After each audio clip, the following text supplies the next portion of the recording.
También quiero compartirles a ustedes algo muy importante. Las vacunas siguen llegando a nuestro país. Estábamos viendo cómo el día de ayer llegaron a Colombia cerca de 500.000 vacunas de la farmacéutica Sinovac.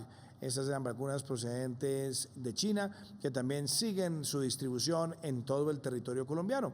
Y hoy también podemos registrar cerca de 551.070 vacunas que llegaron también de Pfizer a Colombia. De manera que seguimos distribuyendo vacunas en todo el territorio y acelerando el plan. Y quiero también compartirles a ustedes lo siguiente.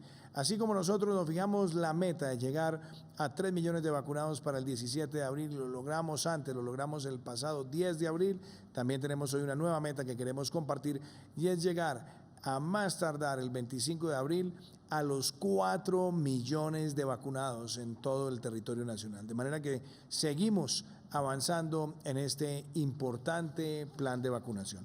Y también nos acompaña hoy el señor ministro de Salud, Fernando Ruiz Gómez, también la doctora Gina Tambini, la representante de la Organización Mundial de la Salud en Colombia. Ministro, varios temas para tratar. Hoy escuchábamos un pronunciamiento por parte de la Organización Mundial de la Salud que nos tiene que servir a todos de alerta.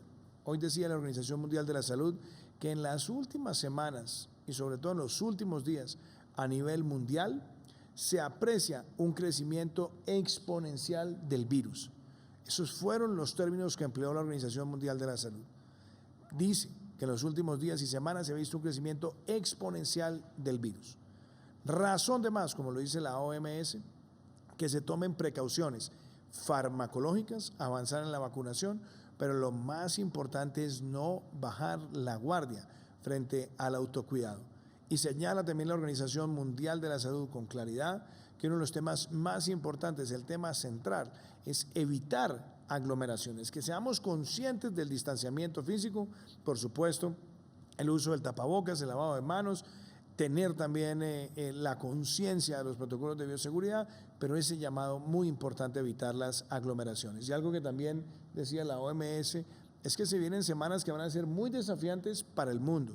No solamente lo estamos viendo en Europa, lo vemos en América Latina y tenemos también que en nuestro país estar con mucha serenidad, pero con todas las alertas, asumiendo que se vendrán semanas que nos traen un gran reto como sociedad y por eso el autocuidado, el distanciamiento, el tapabocas, no aglomerarse y además seguir los protocolos de bioseguridad es fundamental porque estaremos viendo semanas en distintos lugares donde habrá presión sobre las unidades de cuidado intensivo y seguramente aumento también de los contagios. También quisiera, ministro, que hiciéramos referencia a algo muy importante. Vimos que este fin de semana se registraron un número importante también de casos. Ayer vimos, estábamos alrededor de 17.000, hoy 16.000, pero algo que es importante también decirle a los ciudadanos, no para que se baje la guardia, sino también para que se pueda dimensionar comparativamente.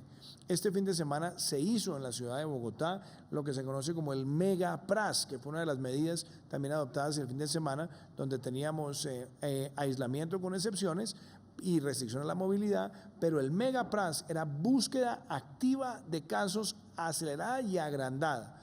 Y por lo tanto, pues sí, se han registrado un aumento de positividad, pero se ha hecho sobre la base de hacer una búsqueda activa para identificar y aislar los casos de manera oportuna. Y algo que también es importante reconocer, hemos visto que esta pandemia y en particular el virus se comporta de manera diferente en regiones y en tiempos diferentes. Y eso por eso lo estamos atendiendo con las medidas y las intervenciones que nos permitan llevar a algunas ciudades que han tenido estrés en las unidades de cuidado intensivo, proteger otros lugares para evitar una simultaneidad de estresamiento de la capacidad de respuesta, de manera que tengamos una capacidad articulada y conjunta de atención por parte de la autoridad sanitaria. Y ministro Fernando, algo muy importante, ahora algo que permite remunerar y premiar de alguna manera en la remuneración la vacunación que se adelanta a través de los proveedores del sistema de salud.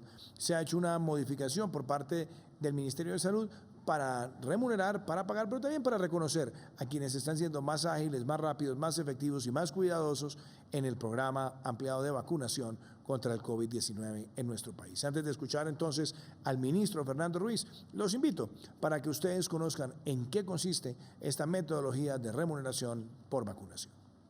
El Ministerio de Salud y Protección Social trabaja en una modificación al artículo 24 del Decreto 109, el cual contiene el Plan Nacional de Vacunación contra el COVID-19.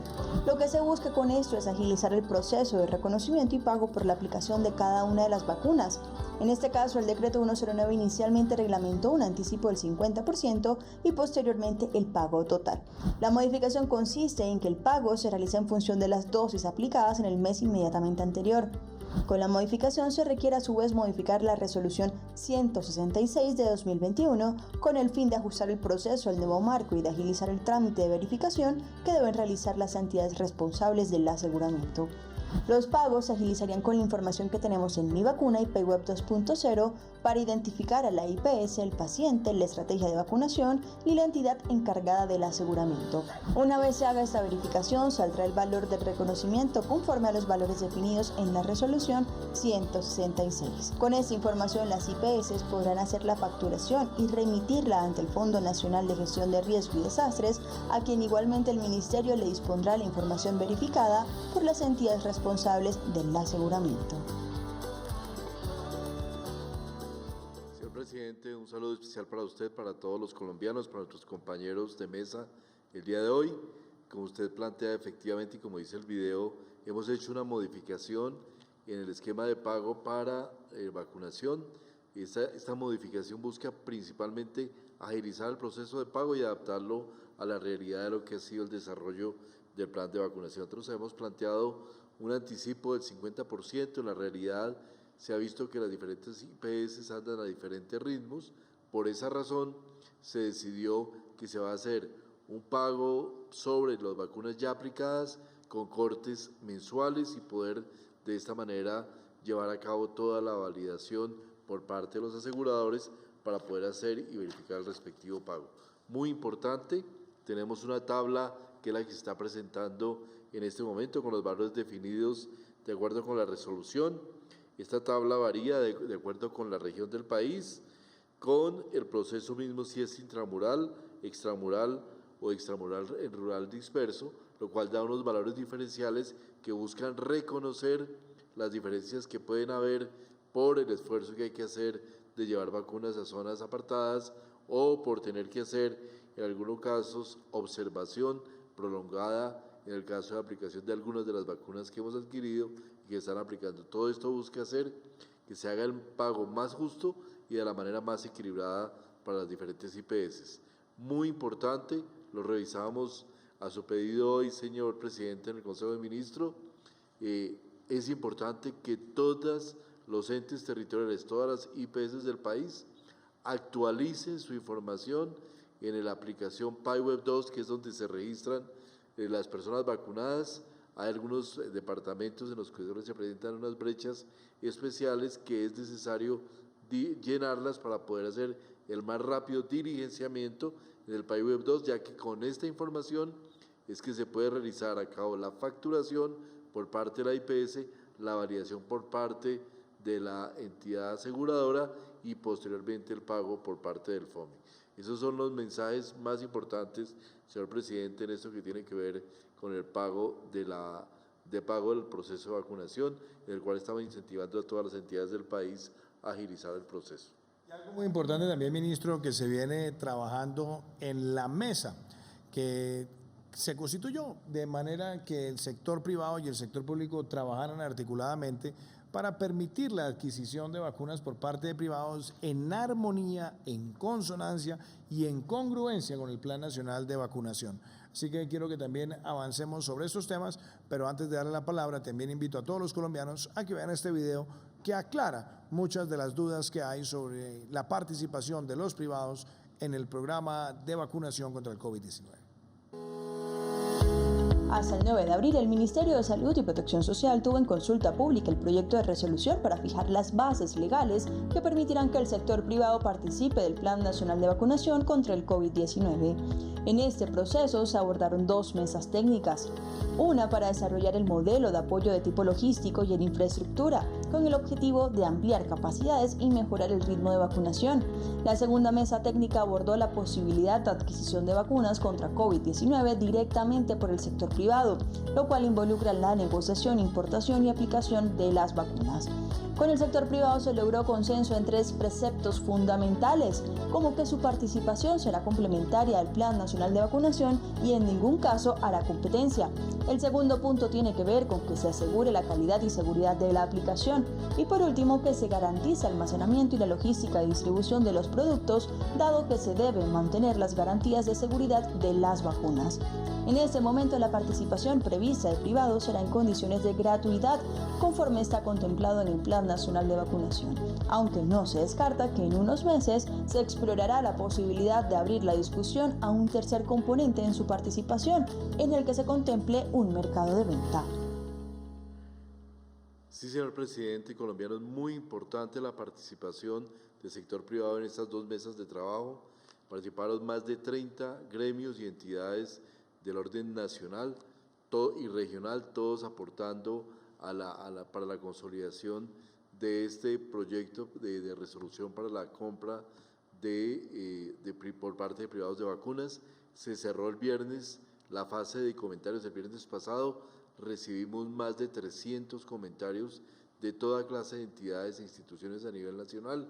En este momento lo estamos revisando con el equipo jurídico y técnico del Ministerio de Salud y nuestro objetivo, señor presidente, es a más tardar este viernes estar entregando al país ya la resolución respectiva para habilitar la compra por parte de privados. Muy importante los mensajes de que se haga acorde con el plan de vacunación, que se usen los mismos elementos de registro en esta etapa, que se mantenga la gratuidad y que haya una coordinación estrecha entre la aplicación que haga desde los entes privados y el propio Ministerio de Salud a través del plan de vacunación contra el COVID-19. Muy importante, señor presidente, quisiera presentar el análisis de ciudades que hemos tenido en la progresión de la pandemia. Tengo para el efecto unas gráficas que quisiera mostrar, donde tenemos la situación del país. Como usted lo refería, estamos en un tercer pico a nivel mundial. A nivel de Latinoamérica ha impactado muy fuertemente a prácticamente todos los países de Latinoamérica, con afectaciones fuertes en países como Brasil, Chile, Argentina, incluso Uruguay, Ecuador y Perú. Y lo que vemos en este momento es ese tercer pico que está insinuando en Colombia, tanto en contagio como en mortalidad, donde estamos haciendo un seguimiento profuso con el Instituto Nacional de Salud para evaluar todas las condiciones de cómo está generando el pico. En este momento tenemos una disponibilidad en Colombia de 30% de camas de cuidado intensivo, es decir, están ocupadas el 70%. Y si miramos algunas ciudades como Cali, en Cali se ve un pico que va subiendo de manera consistente, pero relativamente no tan acelerada, con una disponibilidad del 14% en este momento y una disponibilidad alta por el uso de camas de cuidado intensivo en procedimientos que son no COVID, lo cual genera un incremento en la ocupación de la ciudad. Pereira, que tuvo un pico en el cual sí ya se nota una tendencia a la reducción, con una disponibilidad en este momento de 33.5% de camas. Sincelejo, que también tuvo un pico manifiesto y en este momento tuvo una reducción menor en extensión al pico inicial, tanto en mortalidad como en número de casos, y en este momento Sincelejo tiene un 41.6% de disponibilidad de camas de cuidado intensivo. Valledupar, también con la presencia en este caso también de un tercer pico y con una disponibilidad casi del 20% de camas de cuidado intensivo. Es importante tener en cuenta que ciudades como Sincelejo y Valledupar también están apoyando a ciudades de mayor afectación como Santa Marta, donde se han derivado pacientes de estas ciudades, de otras ciudades de la costa donde hay mayor afectación. Bogotá, que presenta un crecimiento que no es tan importante, sin embargo, si se ve la gráfica superior, se ve un número mayor de casos, sobre todo debido a la identificación de casos asintomáticos, particularmente por contactos que se han revisado en los últimos días con un operativo ampliado que ha identificado más casos asintomáticos que sintomáticos. Bogotá tiene en este momento una disponibilidad del 24.8 de camas de cuidado intensivo. Medellín, que es en este momento la ciudad con la mayor afectación, un pico franco en número de contagios, en número de casos, con un 4% de disponibilidad de camas de cuidado intensivo, con una congestión amplia en las urgencias y con una ampliación que se ha hecho de 980 camas antes de este pico. Ya vamos en 1.400 camas en Medellín y se va a ampliar el día de entre hoy y mañana 100 camas adicionales para poder atender a la población de Medellín. En algunos casos ha sido necesario remitir personas fuera de la ciudad, lo cual ayuda a apoyar y a salvar la vida de estas personas. Barranquilla, con un descenso ya del pico, un pico importante que presentó la ciudad, corto pero amplio, alto, y una disponibilidad del 22% de cuidado intensivo. Por último, presidente, solamente reforzar su información sobre la llegada de las vacunas de Pfizer. El viernes llegaron 270.270 que ya fueron distribuidas. El día de ayer 500.000 de Sinovac, que también están en ese proceso, momento de distribución. Se termina la distribución el día de mañana. Y Pfizer 551.070, que también estamos distribuyendo entre lunes, martes y miércoles al resto del país. De manera que vamos a tener vacunas para completar la población de personas trabajadoras de la salud de segunda y tercera línea, y también para completar las segundas dosis, especialmente de población mayor de 70 años que se encuentran en el proceso de vacunación.